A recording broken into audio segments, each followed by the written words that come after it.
기도의 자리에 나오신 성도님들 환영하고 축복합니다. 우리 사도신경으로 우리 신앙을 고백하겠습니다.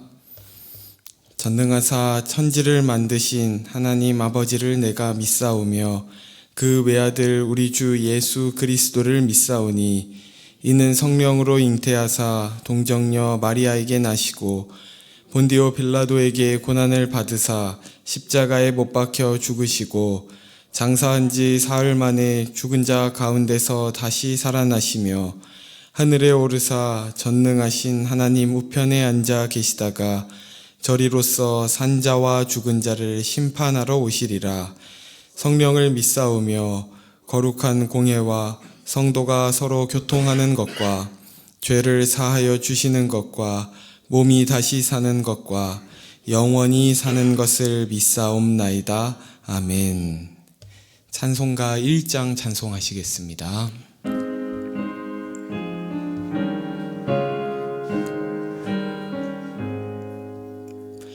만복의 근원 하나님 온 백성 찬송 드리고 저 천사여 찬송하세 찬송 성부 성자 성령. 아멘. 오늘 우리에게 주신 하나님의 말씀은 신명기 33장 1절에서 5절 말씀입니다. 신명기 33장 1절에서 5절 말씀입니다. 한 절씩 교독하시겠습니다. 하나님의 사람 모세가 죽기 전에 이스라엘 자손을 위하여 축복함이 이러하니라. 그가 일렀으되 여호와께서 시내산에서 오시고 세일산에서 일어나시고 바란산에서 비추시고 1만 성도 가운데에 강림하셨고 그의 오른손에는 그들을 위해 번쩍이는 불이 있도다. 여호와께서 백성을 사랑하시나니 모든 성도가 그의 수중에 있으며 주의 발 아래에 앉아서 주의 말씀을 받는도다. 모세가 우리에게 율법을 명령하였으니 곧 야곱의 총회의 기업이로다. 함께 읽겠습니다. 여수룬에 왕이 있었으니 곧 백성의 수령이 모이고 이스라엘 모든 지파가 함께한 때로다. 아멘. 어제의 말씀을 통해 우리는 하나님께서 불순종한 이스라엘 백성들을 징계하시지만 그 징계의 도구였던 이방 나라에게 반드시 복수하실 것이며 이스라엘의 편에 서서 그들을 변호하시고 또 그들을 속죄하시겠다는 말씀을 살펴보았습니다. 그리고 오늘 하나님의 사람 모세는 죽음을 앞두고 마지막 유언으로 이스라엘 백성들을 축복하는데요. 이 33장 전체의 축복 메시지를 보면 창세기 49장에 기록된 야곱의 축복과 매우 유사한 방식으로 기록되어 있음을 알 수 있습니다. 이것은 모세가 이스라엘 백성의 아버지와 같은 위치에 있었다는 것을 말해주는데요. 이스라엘의 지파들이 혈육으로서 모세의 자녀는 아니었지만 모세는 실제적으로 그들의 아버지 역할을 했습니다. 이스라엘 백성은 시내산에서 세워진 언약 안에서 맺어진 영적인 가족이었고 모세는 그들의 지도자로서 축복할 수 있는 위치에 있었기 때문입니다. 함께 읽은 본문에서 1절은 이 33장 전체 축복의 시의 제목의 역할을 하고 2절부터 5절까지는 서론에 해당하는 내용인데요. 이 서론의 핵심은 지난 이스라엘의 역사를 회고하는 것입니다. 2절 말씀을 제가 다시 읽겠습니다. 그가 일렀으되 여호와께서 시내산에서 오시고 세일산에서 일어나시고 바란산에서 비추시고 1만 성도 가운데에 강림하셨고 그의 오른손에는 그들을 위해 번쩍이는 불이 있도다. 여기에 세 산이 등장합니다. 먼저 시내산은 하나님께서 이스라엘과 언약을 맺고 그들에게 율법을 주시기 위해 영광 중에 현현하셨던 그 산을 가리킵니다. 그리고 세일산은 이스라엘이 모압 땅으로 들어오기 전에 통과했던 에돔 산지를 가리키고, 또 바란산은 바란 광야에 있는 고지대를 가리키는데요.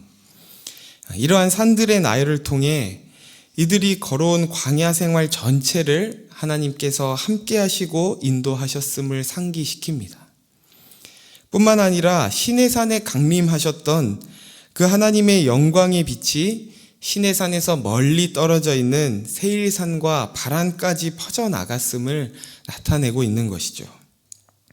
그리고 하반절에는 1만 성도 가운데 강림하셨고 그의 오른손에는 번쩍이는 불이 있다고 하는데, 여기서 1만 성도란 거룩한 무리, 즉 천군 천사들을 의미합니다.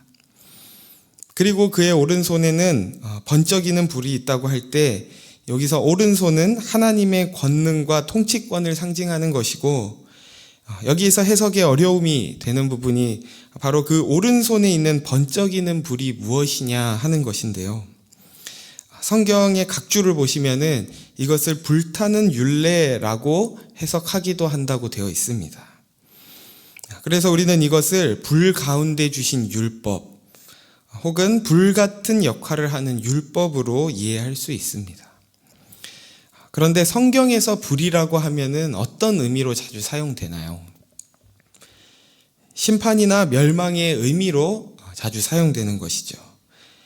죄의 권능이 율법에 있고 또 율법 아래서 모든 인류는 죽을 수밖에 없는 자들이라는 것을 생각할 때 불같은 율법을 오른손에 드신 여호와 하나님은 공포와 두려움의 대상이 되는 것이 맞습니다. 그런데 이상한 것은 이 말씀이 이스라엘 자손들을 축복하는 내용으로 주어졌다는 것이죠. 어떻게 그럴 수 있는 걸까요? 이스라엘은 율법의 기준 앞에서 실패했습니다. 이스라엘뿐만 아니라 율법 앞에 의인은 없으되 하나도 없다고 하신 말씀처럼 이 율법의 기준은 사람이 이룰 수 없는, 그 기준 앞에 다 실패할 수밖에 없는 그런 기준인 것이죠. 그러나 그 불같은 율법을 드신 하나님께서 우리에게 축복이 되실 수 있는 것은 모든 율법을 성취하시고 또 우리의 의가 되신 예수 그리스도께서 이 땅에 오셨기 때문입니다. 이것을 로마서 3장에서는 이렇게 말씀합니다. 제가 읽겠습니다. 그러므로 율법의 행위로 그의 앞에 의롭다 하심을 얻을 육체가 없나니 율법으로는 죄를 깨달음이니라. 이제는 율법 외에 하나님의 한 의가 나타났으니 율법과 선지자들에게 증거를 받은 것이라. 곧 예수 그리스도를 믿음으로 말미암아 모든 믿는 자에게 미치는 하나님의 의니 차별이 없느니라. 우리는 실패했고 우리는 심판받아 마땅하지만 그런 우리를 대신하여 하나님의 불타는 진노를 감당하신 예수 그리스도가 계시기에 그를 믿는 믿음 안에서 우리는 이제 하나님의 의가 된 줄 믿습니다. 이 시간 우리의 지난 삶을 돌아보며 우리를 의의 자녀로 부르신 그 하나님의 인도하심과 역사하심을 찬양하는 저와 여러분이 되기를 소원합니다. 계속해서 3절을 살펴볼 때 우리 같이 읽겠습니다. 여호와께서 백성을 사랑하시나니 모든 성도가 그의 수중에 있으며 주의 발 아래에 앉아서 주의 말씀을 받는도다. 3절에 언급되는 성도는 2절에서 언급된 것처럼 천군 천사를 의미하는 것이 아니라 이스라엘 백성들을 의미하는데요. 본문에는 그저 여호와께서 백성을 사랑하시나니 라고 되어 있지만 이 원문을 보게 되면 그곳에 참으로 실로라는 의미가 포함되어 있습니다. 자기 백성을 향한 하나님의 사랑이 확실함을 말하고 있는 것이죠. 그리고 모든 성도가 그의 수중에 있다는 것은 이스라엘 백성을 하나님의 소유로 인정하시는 것입니다. 온전하시고 거룩하신 하나님께서는 아무나 자신의 소유로 삼지 않으십니다. 완악하고 패역한 이스라엘 백성임에도 불구하고 이들이 하나님의 소유가 될 수 있었던 것은 하나님의 주권으로 그들을 택하셨고 그들과 언약을 맺으셨기 때문인 것이죠. 이스라엘이 하나님의 택함을 받고 하나님의 소유가 된 것에 아무런 기여가 없는 것처럼 우리 역시 값없이 하나님의 소유가 된 줄 믿습니다. 이사야 선지자는 하나님의 소유가 된 사실을 이렇게 표현합니다. 이사야 43장 1절에서 3절을 제가 읽겠습니다. 야곱아, 너를 창조하신 여호와께서 지금 말씀하시느니라. 이스라엘아, 너를 지으신 이가 말씀하시느니라.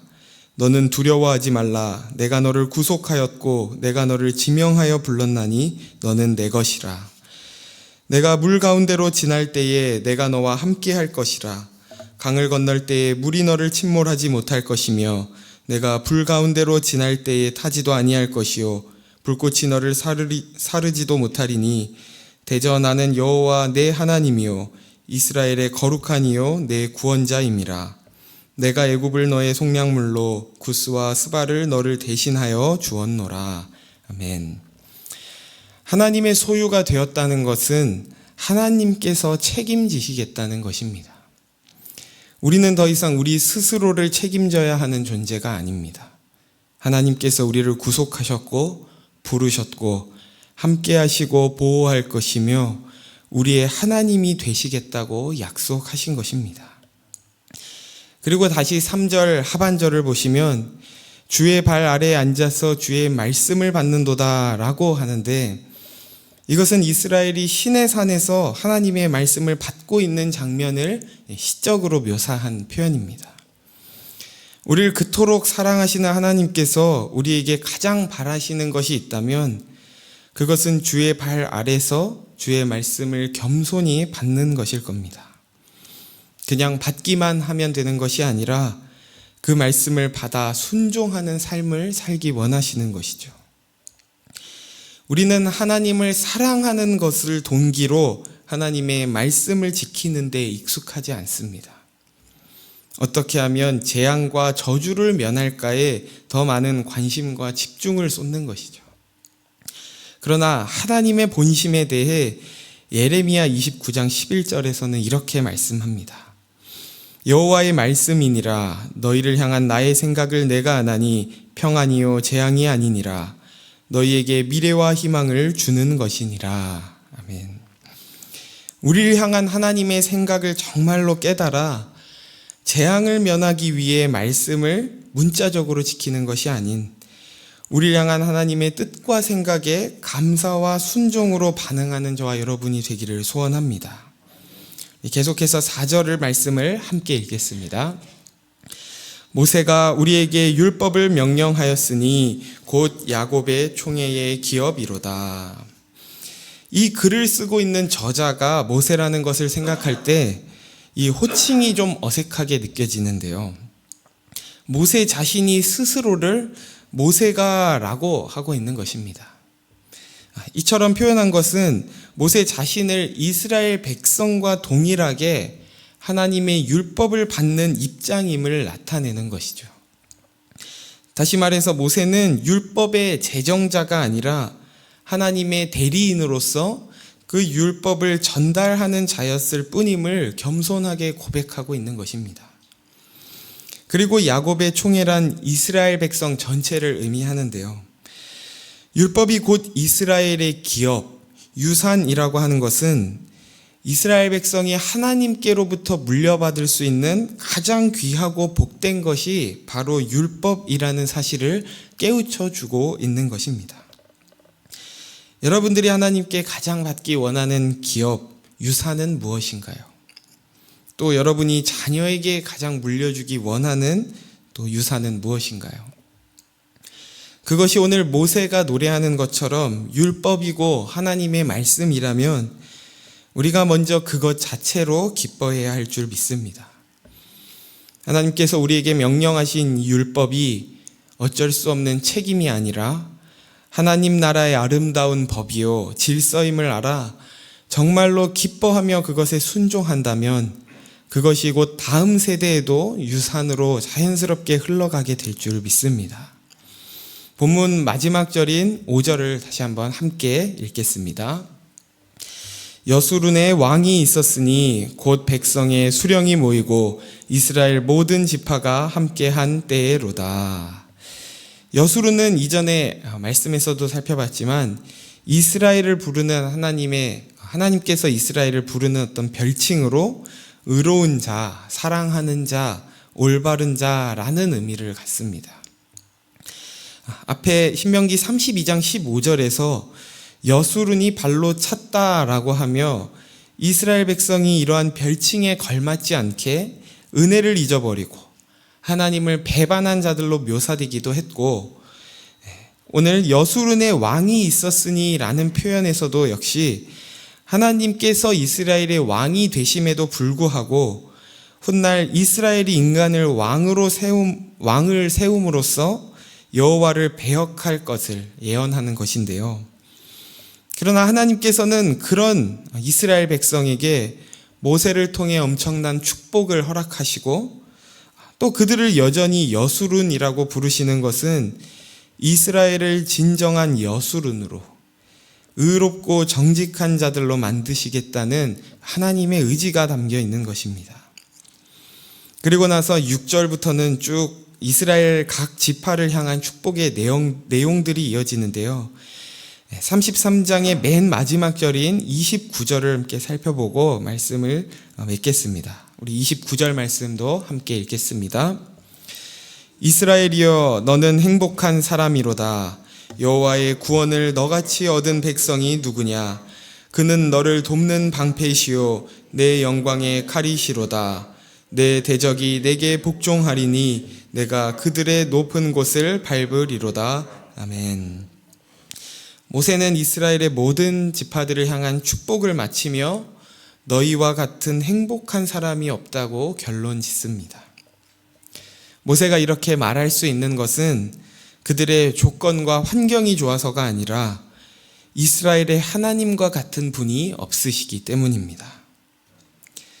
모세는 죽음을 앞두고 약속의 땅에 들어갈 준비를 하는 이 이스라엘 백성에게 한 이 축복의 핵심은 이스라엘의 행복과 안전이 사람의 손에 달려 있는 것이 아니라 오직 천지를 창조하시고 모든 역사를 주관하시는 여호와 하나님의 손에 전적으로 달려 있다는 것입니다.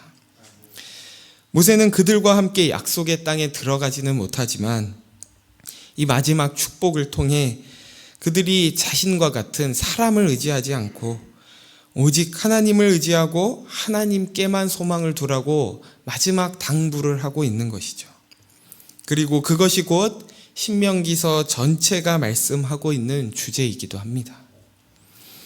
오늘 우리에게 주신 이 말씀 가운데 하나님 자신이 우리의 가장 큰 복이요 하나님과 같은 분이 없으시기에 우리는 가장 행복한 자들임을 깨닫기를 소원합니다. 그래서 우리가 다른 축복, 다른 복음을 쫓는 것이 아닌 참복의 근원 되신 하나님만을 사랑하고 그의 말씀에만 순종하는 복을 누리는 저와 모든 성도님들 되시길 예수님의 이름으로 축원합니다. 시간 말씀을 기억하며 세 가지 기도 제목으로 함께 기도하길 원하는데요. 먼저는 우리의 지난 삶을 돌아볼 때 우리의 자격이 아닌 오직 하나님의 인도와 보호하심으로 이 자리까지 왔음을 깨닫게 해달라고 기도합시다. 두 번째로는 하나님만이 우리의 참 복이요 기업이심을 고백하며 주 안에서 진정으로 행복한 자들이 되게 해달라고 기도합시다. 마지막으로 교회를 위해 함께 기도할 때는 우리 직장 5 다락방을 위해 기도할 텐데요. 직장 5 다락방이 하나님 안에서 하나 되어 서로를 위해 기도하는 다락방이 되게 해달라고 우리 나눈 이 세 가지 기도 제목을 가지고 함께 기도하겠습니다. 하나님 아버지 감사합니다. 오늘 이 모세의 마지막 축복의 메시지를 통해 하나님께서 우리의 가장 큰 복이시며 우리의 기업이심을 깨닫게 하시니 감사합니다. 우리가 이 말씀 앞에서 우리의 지난 삶을 돌아봅니다. 우리의 자격과 우리의 힘과 능력이 아닌 오직 하나님의 신실하심 가운데 또 하나님의 인도와 보호하심 가운데 우리가 이 자리까지 오게 되었음을 깨닫게 하여 주옵소서. 그리하여 앞으로의 인생 가운데도 앞으로의 우리의 삶 가운데도 우리 자신을 의지하고 헛된 우상들을 의지하는 것이 아니라 지금 이 자리까지 우리를 신실하게 인도하신 여호와 하나님만을 의지하는 우리가 되게 하여 주옵소서. 하나님만이 우리의 참 복이시요 또 기업이심을 고백합니다. 우리가 다른 곳에서 행복의 조건을 찾지 않게 하시고 주님의 말씀 안에서 하나님의 하나님 되심을 우리가 아는